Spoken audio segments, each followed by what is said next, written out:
उदयपुर में जो कांड हुआ और उसके जो 2 आरोपी हैं, इनमें से एक की तस्वीर बीजेपी के नेता के साथ वायरल हो रही है और कहा जा रहा है कि ये जो उदयपुर में जो सरतंज से जुदा वाले जो मियाँ जी हैं वो भाजपा वाले हैं। देखिए, जितना जज है सब ब्राह्मण आपको मिलेगा, 90% ब्राह्मण जज है, एक ही परिवार का जज है, कॉलेजियम के तहत चुन के आता है। आप उनसे उम्मीद करते हैं जो खुद न्याय व्यवस्था के साथ में न्याय नहीं करते, उसके चयन में न्याय नहीं करते हैं, जो अपना भाई भतीजा बेटा बेटी को जज बनाने के लिए तमाम तरह का भ्रष्टाचार करते हैं, आप उनसे उम्मीद करिएगा कि आपके साथ वो न्याय करेंगे। सबसे भ्रष्ट संस्था भारत की न्यायपालिका कॉलेजियम पालिका है, इसको आप ब्राह्मण पालिका भी कह सकते हैं। इस देश में अगर पिछड़ा, दलित, आदिवासी, अल्पसंख्यक कोई गुनाह करता है तो उसको सज़ा होती है, लेकिन यदि कोई ब्राह्मण, कोई भूमिहार, कोई राजपूत, कोई ठाकुर गुनाह करता है तो उसको सज़ा नहीं होती है, उसको फटकार लगाई जाती है, उसको बोल दिया जाता है कि तुम माफ़ी मांग लो, काम ख़त्म। अच्छा, एक ट्विटर पर ट्रेंड कर रहा है और हम अपने मन से नहीं वास्तविकता बताते हैं। देखिए, ट्विटर पर 1 नंबर पर जो इंडिया में ट्रेंड कर रहा है वो है सुप्रीम कोठा। अनिरुद्ध सिंह विद्रोही पटना आए हुए हैं यूपी मैनपुरी के रहने वाले। और पटना क्यों आए, इनसे एक बार दिल्ली में भी मिले थे, इनका बयान लिए थे। ये मंडल आर्मी चलाते हैं। अभी पटना में क्या कर रहे हैं आप? और जय भीम विद भाई, और शुक्रिया। और पटना आने का मकसद ये है कि हम 25 अगस्त से एक कार्यक्रम शुरू कर रहे हैं, राष्ट्रव्यापी आंदोलन आत्मसम्मान मंडल संकल्प यात्रा।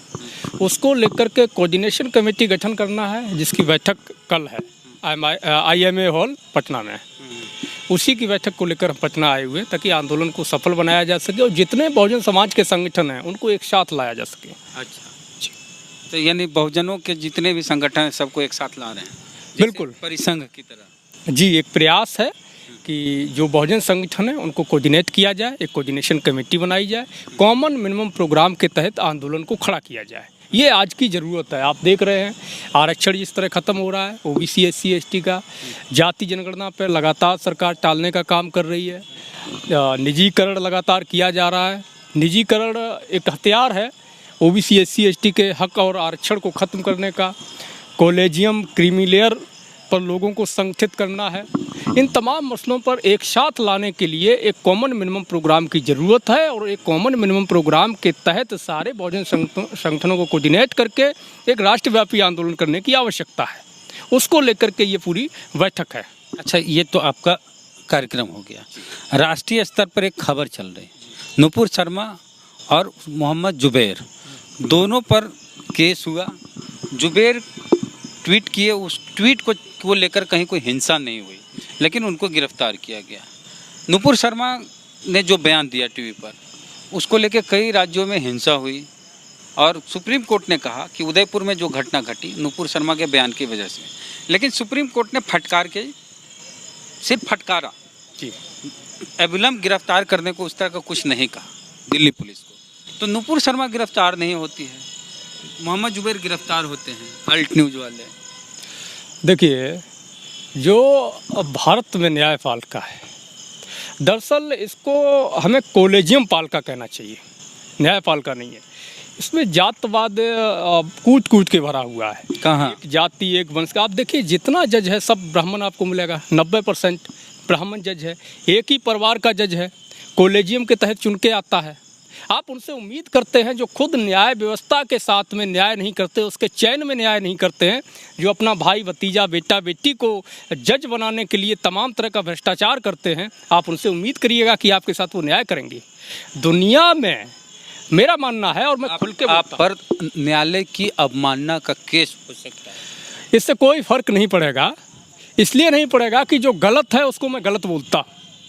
दुनिया में अगर एक सर्वे कर लिया जाए तो भारतीय जो कॉलेजियम पालिका है ये सबसे भ्रष्ट संस्थाओं में अपना पहला नंबर लेके आएगी। सबसे भ्रष्ट संस्था भारत की न्यायपालिका कॉलेजियम पालिका है। इसको आप ब्राह्मण पालिका भी कह सकते हैं। इस देश में अगर पिछड़ा, दलित, आदिवासी, अल्पसंख्यक कोई गुनाह करता है तो उसको सज़ा होती है, लेकिन यदि कोई ब्राह्मण, कोई भूमिहार, कोई राजपूत, कोई ठाकुर गुनाह करता है तो उसको सज़ा नहीं होती है, उसको फटकार लगाई जाती है, उसको बोल दिया जाता है कि तुम माफ़ी मांग लो, काम ख़त्म। अच्छा, एक ट्विटर पर ट्रेंड कर रहा है और हम अपने मन से नहीं वास्तविकता बताते हैं। देखिए, ट्विटर पर एक नंबर पर जो इंडिया में ट्रेंड कर रहा है वो है सुप्रीम कोठा। देखिए, सुप्रीम कोठा लिखा गया है, किसके बारे में कहा गया है हम नहीं बोलेंगे। इस तरह का ट्विटर पर ट्रेंड कराना, सुप्रीम कोठा, आप देख सकते हैं सुप्रीम कोठा के नाम से बहुत सारे ट्वीट हैं और एक दो नहीं, बहुत सारे लोग हैं। तो ये जो सुप्रीम कोठा जो ट्रेंड करवा रहे हैं वो मैक्सिमम बीजेपी के सपोर्टर हैं, नुपुर शर्मा के समर्थन में इस तरह से कर रहे हैं। बिल्कुल वो बीजेपी के सपोर्टर हो सकते हैं, मैं इससे इनकार नहीं करता हूँ। वो लोग अपना इन शब्द बदल सकते हैं, जनेऊ पालका कह सकते हैं, कॉलेजियम पालका कह सकते हैं, या कोई और नाम दे सकते हैं। हालांकि कोठा जो शब्द है वो आपत्तिजनक है, उसको हम समर्थन नहीं करते हैं। फिलहाल में न्यायपालिका को इस पर विचार करना चाहिए।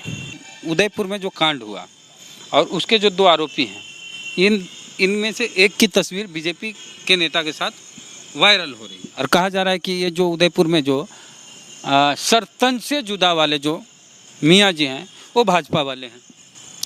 देखिए, बीजेपी में सर तन से जुदा और गोली मारो सालों को, देश के गद्दारों को, ये जो नारे हैं ये बीजेपी और संघ के द्वारा ही गढ़े जाते हैं।